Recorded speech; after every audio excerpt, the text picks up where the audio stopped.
GDP का base year बदलने वाला है। गवर्नमेंट ने सोमवार को ये ऐलान किया है, ये इन्फॉर्मेशन दी है कि जीडीपी का जो बेस ईयर पहले 2011-12 था, अब उसे बदलकर 2022-23 किया जाएगा।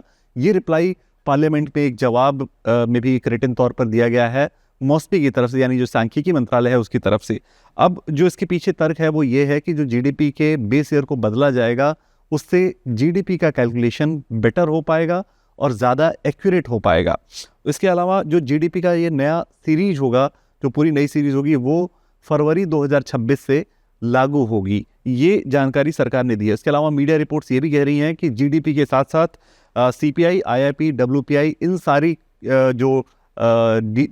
सारे जो डेटाज हैं उनके भी सीरीज में बदलाव किया जाएगा, उनकी सीरीज को भी बदला जाएगा और नई सीरीज जो है वो लागू की जाएगी।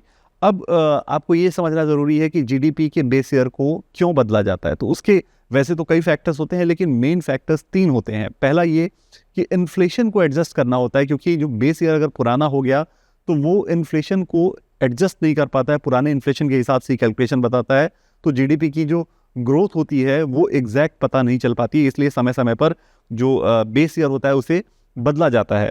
दूसरी चीज़ जो है वो ये होती है कि जो स्ट्रक्चरल चेंजेस होते हैं इकॉनमी के अंदर, यानी कई इंडस्ट्रीज नई आती हैं, कई इंडस्ट्रीज ग्रो करती हैं और ज़्यादा वेटेज ले लेती हैं इकॉनमी के अंदर, कई इंडस्ट्रीज ऐसी हैं जो डिक्लाइन पे चली जाती हैं और कमज़ोर हो जाती हैं।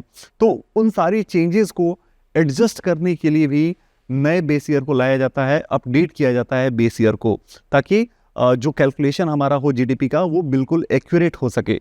तीसरी चीज़ जो है वो डेटा की क्वालिटी को लेकर है कि अगर आपने जीडीपी का बेस ईयर बहुत पुराना रखा है तो आपकी डेटा की जो क्वालिटी होगी कैलकुलेशन के लिए वो पुरानी होगी, वो क्वालिटी उतनी एक्यूरेट नहीं होगी, वो इकॉनमी की सही फिगर को, सही शेप को वो बता नहीं पाएगी और ग्रोथ को भी सही नहीं बता पाएगी। सो ये सारे फैक्टर्स होते हैं जिनकी वजह से जीडीपी के बेस ईयर में बदलाव किया जाता है। फिलहाल ये खबर है कि सरकार जीडीपी का बेस ईयर बदल रही है और इसे 2011-12 से बढ़ाकर अब 2022-23 किया जाएगा और ये जो नए बदलाव होंगे वो फरवरी 2026 से लागू होंगे।